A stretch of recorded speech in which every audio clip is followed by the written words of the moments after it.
Hello. Good morning. So hopefully nakapagpahinga pa kayo noong weekend. Okay, let's go straight to the point. Okay, number one, Jesus' proclamation of the word is for all of us, not just for the Jews.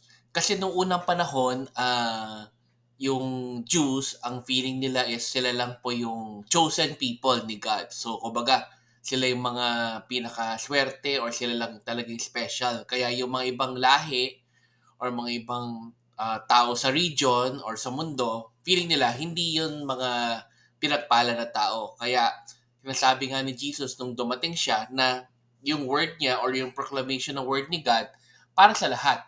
Open sa lahat kahit hindi Jews. Kaya maraming medyo nagalit sa kanya ng time na yon. Which brings us to number two. The newness of Christ's message challenged the sense of entitlement of the people then. Kasi nung unang panahon, kapag may dumarating po ng prophet or naghihintay sila lagi ng prophet kay God na laging sinasabi sa kanila na mali na po itong ginagawa nyo, ito yung utos ng Diyos, ito yung dapat gawin nyo, i-align nyo yung sarili nyo.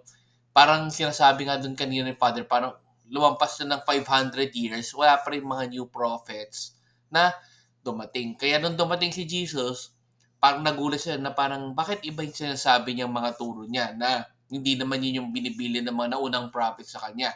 Kaya medyo nagalit sila noon kasi feeling nga nila sila yung special na mga tao ng time na yun. Kaya challenge sila ni Jesus na huwag kayo masyadong mayabang na kayo lang yung chosen people ni God kasi ang gusto ni God, lahat naman ay kasama sa kanyang religion.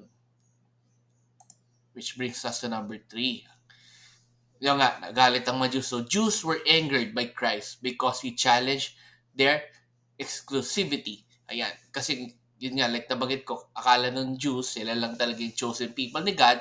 Kaya nagalit sila kay Jesus nung challenge niya sila na hindi naman kayo lang ang chosen people ni God. Kumbaga, lahat ng tao sa mundo, basta naniniwala kay God, kay Kristo, kasama na rin sa atin. Pero ang nangyari nga is nagagalit sila kay Jesus ng time na yon.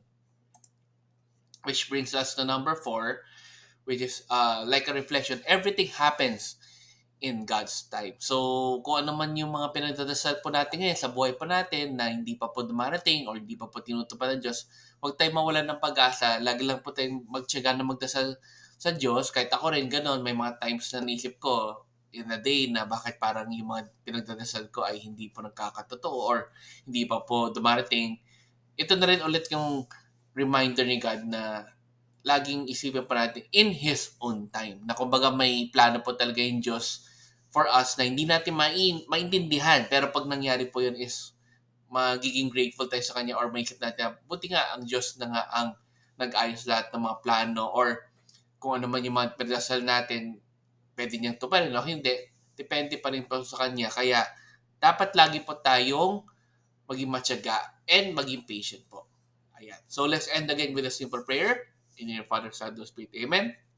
Lord, sana po ay tulungan niyo po kami na ma-accept na kailangan po namin maging mapagpasensya sa lahat po ng mga pinagdasal po namin kasi lahat nga ng hinihiling po namin, it will happen in your own time. Sana nga po ay tulad ni Jesus ay maging open rin kami sa ibang tao na wag namin isipin na dahil Katoliko kami or Kristiyano kami na kami lang po ang masasalba. Kundi lahat po ng tao na basta naniniwala po sa Diyos at gumagawa po ng tama. Amen. In Father, Son, Holy Spirit. Amen. So have a great week ahead and let's end again with a simple Thanksgiving prayer. Daily thank you prayer.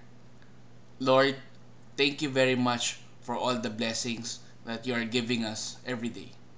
Thank you for our food, safety, security, guidance, and all your blessings. Please avoid us getting sick from all illnesses and forgive us for all our sins. Lord, I pray that all our hopes and dreams will come true in your own time. Again, Lord, thank you for all the blessings that you have given us. Amen.